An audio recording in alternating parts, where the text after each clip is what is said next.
Ce mercredi 1er juin 2022, le Conseil des ministres s'est réuni sous la présidence de M. Patrice Talon, président de la République. Au terme de la séance, les décisions ci-après ont été prises. Au chapitre des mesures normatives, en point 1, adoption de tests d'application dans le cadre de la mise en œuvre de la réforme structurelle du secteur de la décentralisation. 4 décrets y relatifs ont fait l'objet de délibérations du Conseil. Les deux premiers procèdent à une classification formelle des communes suivant les statuts particuliers, intermédiaires ou ordinaires, puis organisent de façon exhaustive les critères de catégorisation de celles-ci, de même qu'ils prévoient la périodicité décennale pour leur évaluation aux fins d'actualisation. Ainsi, sont classées dans la catégorie commune à statut particulier celles dont la population est d'au moins 200 000 habitants et qui ont mobilisé, sur une période de 3 années consécutives, des ressources propres s'élevant à 1 milliard de francs CFA au minimum. Dans la catégorie des communes à statut intermédiaire, on retrouve celles qui, soit sont chef-lieu de département, soit ont une population d'au moins 100 000 habitants et ont mobilisé de façon consécutive sur les 3 années précédant l'année d'évaluation des ressources propres s'élevant à 500 millions de francs CFA ou ont joué un rôle prépondérant dans l'histoire du Bénin. Quant aux collectivités territoriales ne remplissant pas ces critères, elles sont classées dans la catégorie des communes à statut ordinaire. Par ailleurs, les 2 autres décrets fixent respectivement le cadre général des règlements intérieurs des conseils communaux, puis les conditions et modalités de délégation des pouvoirs et de signature du maire au secrétaire exécutif. Le ministre de la décentralisation et de la gouvernance locale veillera à la bonne application de ces différents tests. En 2, création et approbation des statuts de l'Agence des systèmes d'information et du numérique. Depuis 2016, la mise en œuvre des projets du secteur du numérique relatifs au déploiement du haut et très haut débit, à la dématérialisation, à la sécurité des systèmes d'information et des réseaux, au service universel et à l'extension des réseaux dans les zones rurales, ainsi qu'au développement des usages communautaires, a été organisée autour de 4 agences d'exécution que sont l'Agence du développement du numérique, ADN, l'Agence des services et systèmes d'information, ASSI, l'Agence nationale de la sécurité des systèmes d'information, ANSI, l'Agence béninoise du service universel des communications électroniques et de la poste, APSUCEP. Les besoins d'optimisation de cette architecture, en lien avec l'opérationnalisation de la Société béninoise d'infrastructures numériques SBIN, commandent, pour plus de rationalité, d'efficacité et de cohérence de l'action publique, de procéder à la fusion des 4 agences d'exécution en une seule. Par conséquent, a été adopté le décret portant création et approbation des statuts de l'Agence des systèmes d'information et du numérique, ASSIN, placé sous la double tutelle du ministère du numérique et de la digitalisation et du ministère de l'économie et des finances. Le Conseil a, par ailleurs, adopté comme autre mesure normative les décrets portant convocation du corps électoral en vue de l'élection des membres de l'Assemblée consulaire de la Chambre des métiers et de l'artisanat du Bénin, première mandature, nomination des membres du Conseil d'administration de l'Agence nationale de protection civile et l'Agence des systèmes d'information et du numérique. Au chapitre des communications, mise en œuvre des recommandations du rapport d'évaluation mutuelle du dispositif national de lutte contre le blanchiment de capitaux et le financement du terrorisme au Bénin. Le dit rapport, sur la base des insuffisances relevées, propose un plan d'action autour de 9 volets stratégiques visant notamment le renforcement du cadre législatif et réglementaire de la lutte, de la politique et des stratégies nationales, des capacités opérationnelles et stratégiques, des capacités d'enquête et de poursuite, du contrôle et de la supervision des institutions financières, des systèmes de conformité des entreprises professionnelles non financières, ainsi que de la lutte contre le financement du terrorisme. Le Conseil s'est donc prononcé en faveur de la mise en œuvre de ce plan d'action dont le ministre de l'Économie et des Finances suivra l'exécution rigoureuse. En 2, organisation des élections des membres de l'Assemblée consulaire de la Chambre des métiers de l'artisanat du Bénin, première mandature. Après l'adoption du décret numéro 2022-193 du 23 mars 2022 portant régime électoral à la dite Chambre, qui fixe les règles applicables à l'élection de ses membres, l'étape suivante est la mise en place effective de cet organe.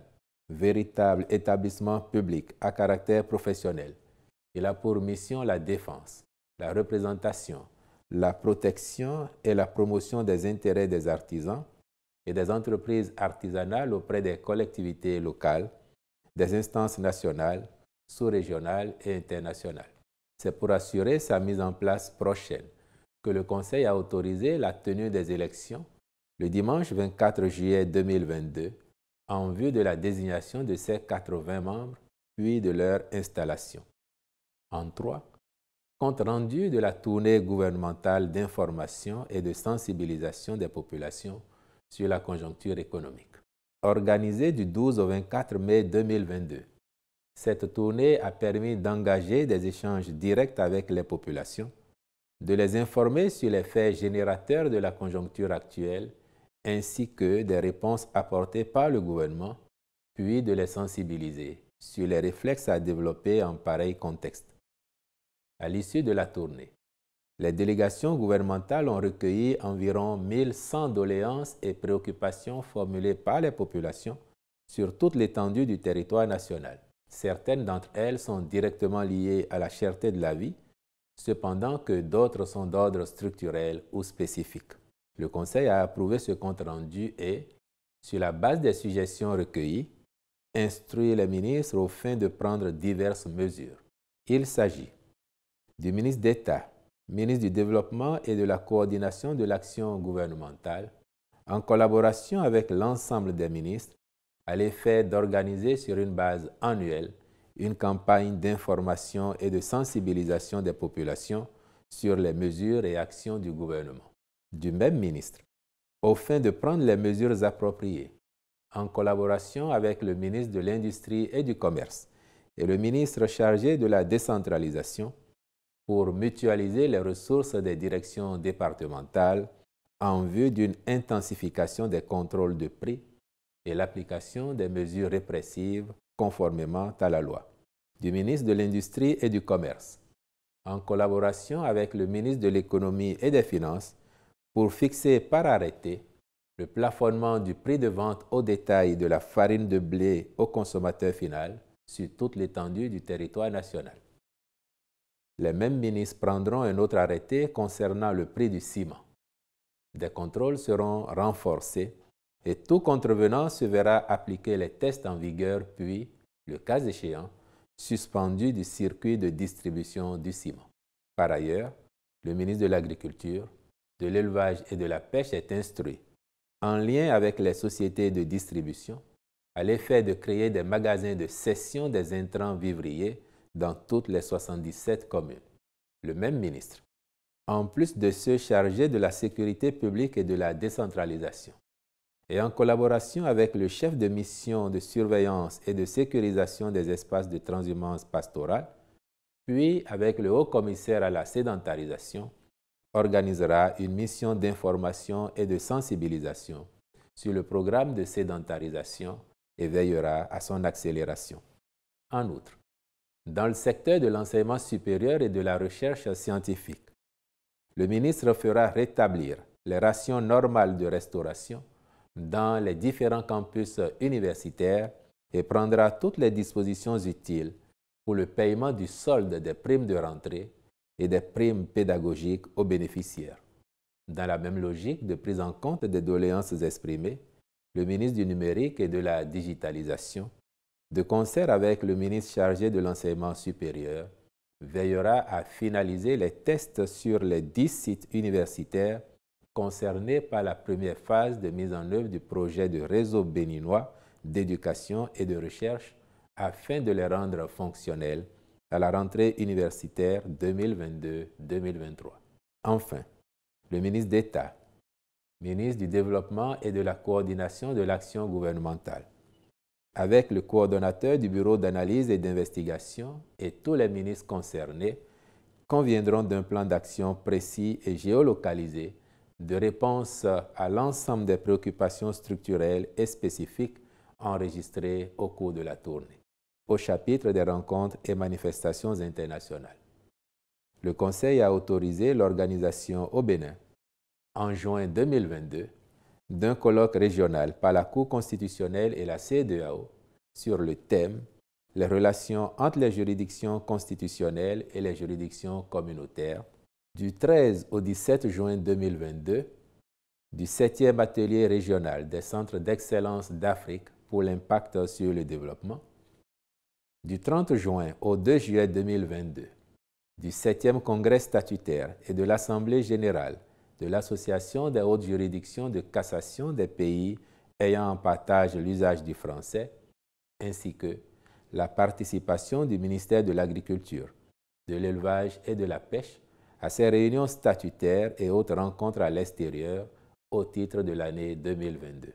Enfin, au chapitre des mesures individuelles, les nominations suivantes ont été prononcées sur proposition des ministres respectifs. Ministère de la décentralisation et de la gouvernance locale. Directeur général du Centre de formation pour l'administration locale, M. Christian Raoul Couton. Ministère de l'enseignement supérieur et de la recherche scientifique. Conseiller technique aux activités académiques, de recherche et à l'innovation, M. Philippe Laleyet. Conseiller technique à la digitalisation et au suivi des projets e-éducation, M. Maxime Henson. Conseiller technique au suivi des réformes institutionnelles, des infrastructures et équipements universitaires, Mme Armelle Fidèle Gaillet Anéouvi. Conseiller technique à la promotion de l'entrepreneuriat, du partenariat et du dialogue social, Mme Rosalie Worou. Directeur de la planification, de l'administration et des finances, M. Yahi Narcisse Agani, je vous remercie.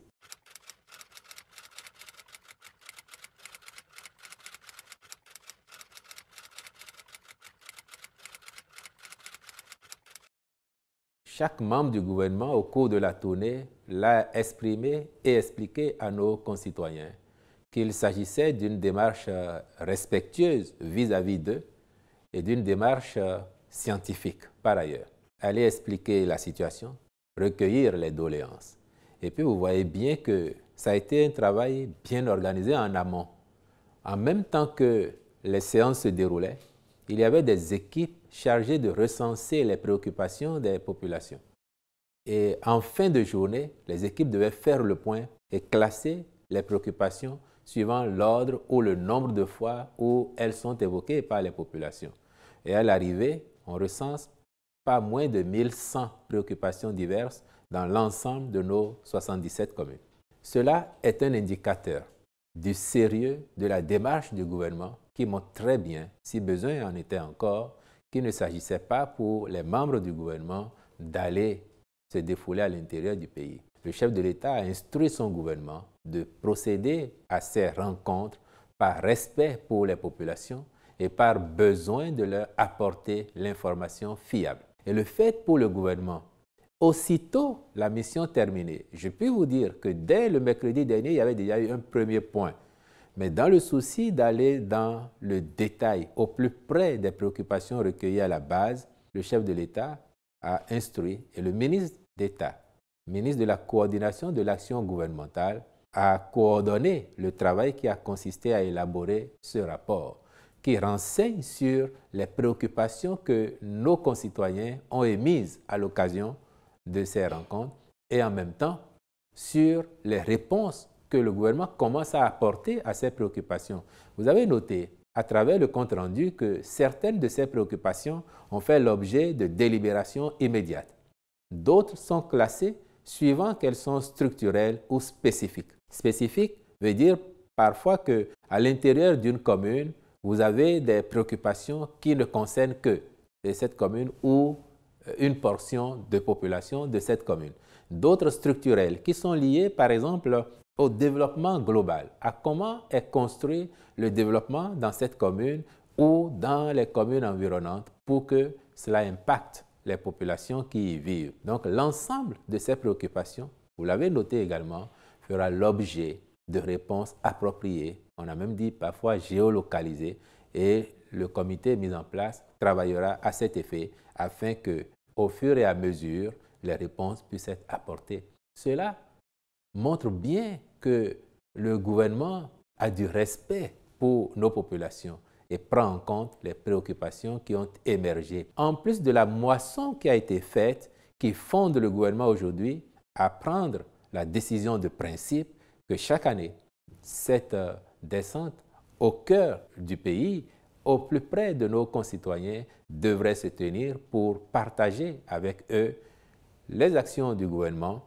les résultats auxquels ces actions conduisent sans aucun doute, mais aussi recueillir leurs préoccupations et échanger avec elles. Et je puis réitérer ici que c'est un bel exercice de démocratie participative et populaire.